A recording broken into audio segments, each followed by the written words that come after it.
Big question. Oh, dito na pala itong dalawa eh. O ano? Did you catch Teresa?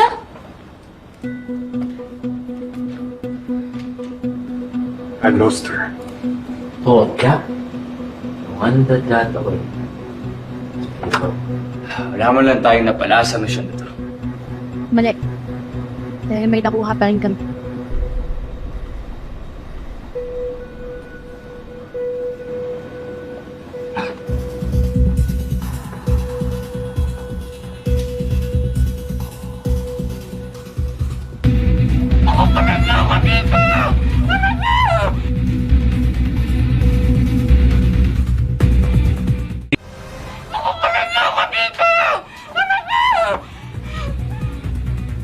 Why is she here? Paano niyo nakuha si Golda?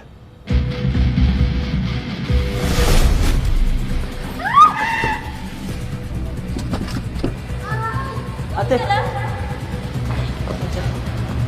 Golda? Kaya namin dinala si Golda dito. Niloko niyo ako! Hindi kaya. Kaya nga huwag ka mag-inarte dyan. Oo nga. Humingi ka nga ng tulong sa amin na ilayo ka doon, di ba? Oh, yun yung ginawa namin. Hindi ka pa nga nagte-thank you eh. Pero meron pa akong gusto marinig, hindi lang thank you. Tinulungan ka na namin. Kaya pwede ba?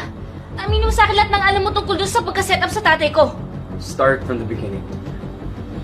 And don't need any detail. Yes, kung anong sinabi nila. Salita ka na. Sa spa nangyayari lahat ng mga transaksyon. Tapos yung loloy, siya yung kontak ko na nagbabagsak ng mga supplies. Supplies meaning drugs? At doon ako nahuli ng tatay mo.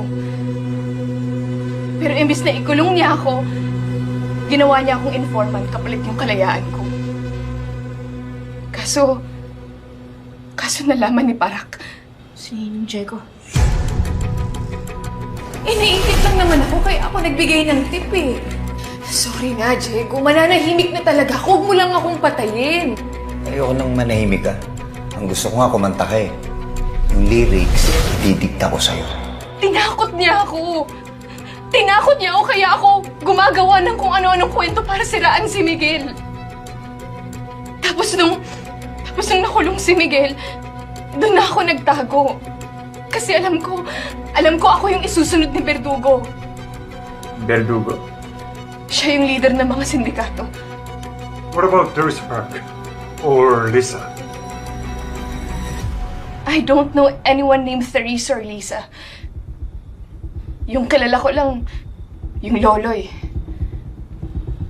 Malamang si Verdugo yung nagpa-set up kay tatay. Eh, sino si Verdugo? Ano totoo niyang pangalan? Wala, hindi ko alam. Hindi ko pa nga siya nakakausap eh. Hindi ko pa siya nakita sa personal. O kahit sa phone, hindi ko siya nakakausap.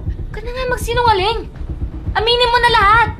Hindi ako nagsisinungaling sa inyo. Ano ba? Sinabi ko na sa inyo lahat ng mga alam ko. Kung ayaw niyong maniwala sa akin, ito problema niyo na yon. Alam nyo, pagod na pagod lang tayo lahat. Ang dami nangyari ngayong gabi. Mabuti pa, magpahinga na lang tayo, no? Joey, bukas na ito kausapin ha. Ako na magbabantay kay Golda. Ako na. Magpahinga na tayo.